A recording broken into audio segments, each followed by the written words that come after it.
Welcome to April's Leetcode challenge. This problem is called critical connections in a network. And you can see I missed it. What are you going to do? There are n servers numbered from 0 to n-1 connected by undirected server-to-server connections, forming a network where connections I, which is going to be a list of two numbers, A to B, represents a connection between servers A and B.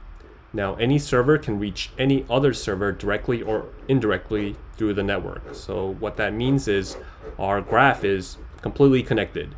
We can travel to any node, even if it's like indirectly. Now, a critical connection is a connection that, if removed, will make some server or servers unable to reach some other server.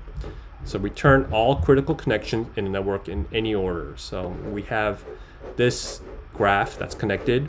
We could see that this line here is critical. If we remove that, there's no way we can come back from that. So once we go we can't travel to 3 if this is essentially a bridge from these two, from the rest of the nodes, these 3 nodes. Unlike this one, if we move 1, 0, we can still travel from 1 to 0 by going through 2. Okay, so here's our hint. Use Tarjan's algorithm, which is a dumb hint because I don't know Tarjan's algorithm. Who's going to know that? But I did look it up, and I'll do my best to explain it. Essentially, what Tarjan's algorithm is all about is there's this graph here is considered super connected, but there's also sub-super connected groups in here. There's groups in here because this one is completely connected like this, but this one here is kind of on its own. It only has this one bridge that connects it. And the way Tarjan's algorithm works is we have some sort of variable that's going to be set to timer, and we do a depth first search through all the nodes, but we'll also keep track of any back edges and any time we can go back, and we'll store the discovery time. So we start with 0, this would be like 1, this would be like 2, 3, whatever. But if we see that we could have gone back, we'll update our discovery number to be the lowest one between the two. So what that means is what we'll have is two data structures here. We'll have just an array for the discovery, and this is just like when was this node in order discovered, like when did we travel here. So this will just be an array. This will be the low, and the reason we need this low, we actually need to keep track of both, because if we just update a discovery, then that's just going to make everything all the same since it's completely connected. So this Tarjan's algorithm basically allows us to create these subgroups. What we'll have is self.time. This needs to be a self because I'm going to do a depth first search. We'll start with 0, and we'll also need to create an adjacency list or some sort of graph to be able to do our depth first search. So let's see, what else do I need? I need a visited set to keep track of the ones I have visited, as well as our output, which is going to be a list, and as well as a graph. And the graph is just going to be a default dict, with the nodes being the key and lists being all the neighbors that I can go to. Okay, so first let's create our graph. So for source to target in connections, we know this is bidirectional, right? So we can actually append it both ways. We'll have our graph from source and append the target. We'll also go to graph target and append the source. Now this is going to allow us to do our depth first search, and we'll have to write it here, our depth first search. And what we'll need to pass in is our current node, but we'll also need to keep track of our previous one. And the reasons for that are a little complex, but just know that if we have the previous one, that's at the very least going to allow us to know when there's going to be, like, let's say we came from the previous and now we're at the current. We don't want to just go right back to the previous one, right? Because obviously it's bidirectional, so that doesn't make any sense. So we'll have that to keep track of. All right, so the first thing we want to do is add to our visited set so that we know not to travel to this node again. And we'll also increase our time by 1. Okay, so the first thing we want to do is update our discovery of the current as well as the low, because the very first time we visit, it's going to be the same. And this is just going to equal the self.time.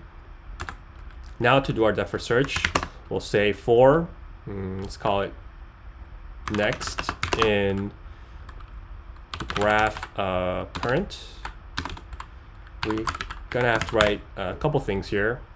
First thing we need to check is, well, if it's not visited, then we just do our depth of search. Okay, so if it's not visited, let's do our depth of search.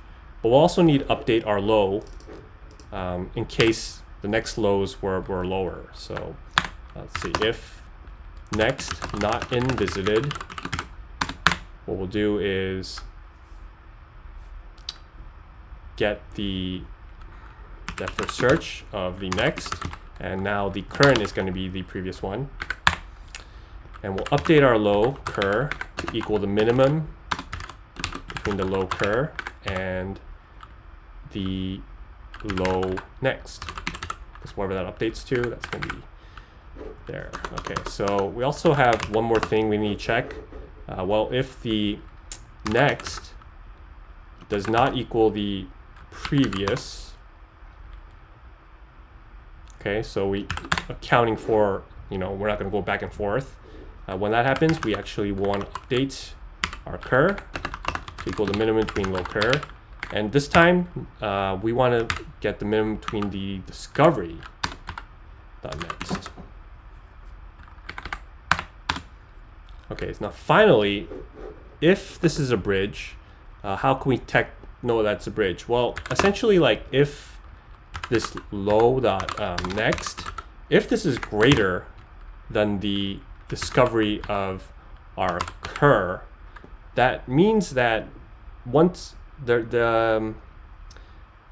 this shouldn't happen if there was a way to go back. Like our discovery should always be greater than the previous ones. But if we find that the low next is actually greater, that means there's not going to be another way. There was never a way in this depth of search that we can actually like lower that.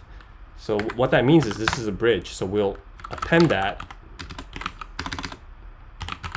to our list here, and what we'll need to, it doesn't actually matter, we can say current next or next current, but we'll just add that to our output. And finally, that would be it. So just call our depth of search starting with the 0, and the previous just make it -1, and return our output. Let's see if this works. Okay, so that does look like it's working. Let's go ahead and submit it.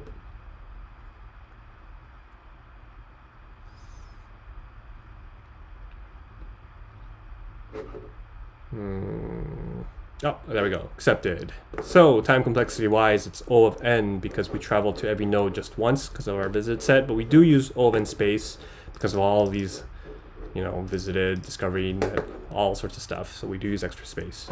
Now, I'll be the first one to admit I don't understand how this works. It somehow works. I have a kind of intuition of how we're dividing these groups up. Like if I were to print the low and discovery, you can kind of see what it's doing.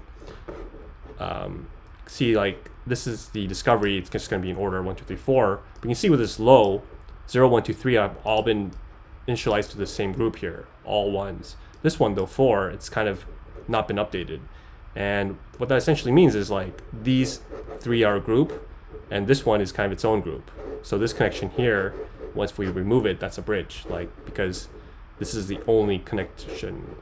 If this, usually in Tarjan's algorithm, it looks like it's directed connections. So this is undirected, right? So it's a little bit tricky to like understand. I don't fully understand how it works. I think the big takeaway from this problem for me is I really need to study more graph algorithms because I only know Dijkstra's, and this one like really just threw me off. So, all right, I hope that helps. If you don't, I don't think I explained it very well, but if I really want to explain it better, I would have to like do this deep dive, and just don't have time for that.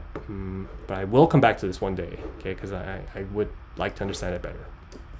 Okay, thanks for watching my channel. Remember, do not trust me. I know nothing.